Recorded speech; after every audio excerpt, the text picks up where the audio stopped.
ନୂଆ ବର୍ଷ ତୁମେ ଏମିତି ଆସ ଶୀତ ଋତୁରେ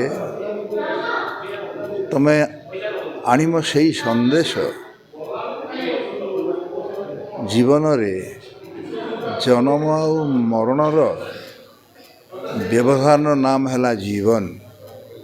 ଜୀବନକୁ ଯିଏ ଗରିୟାନ କରେ ମହିୟାନ କରେ ସେ ମହାନ ହୁଏ। ମୁଁ ତୁମକୁ ଚାହୁଁଛି, ଜଗନ୍ନାଥଙ୍କୁ ଡାକୁଛି, ଓଡ଼ିଆ ଜାତି ଏକ ଶ୍ରେଷ୍ଠ ଜାତି ଭାବରେ ଆଜି ପୃଥିବୀରେ ଠିଆ ହେଇଛି। ତାକୁ ଆହୁରି ଆଗକୁ ବଢ଼ାଅ, ସାହସ ଦିଅ, ବୀର୍ଯ୍ୟ ଦିଅ, ଶୌର୍ଯ୍ୟ ଦିଅ।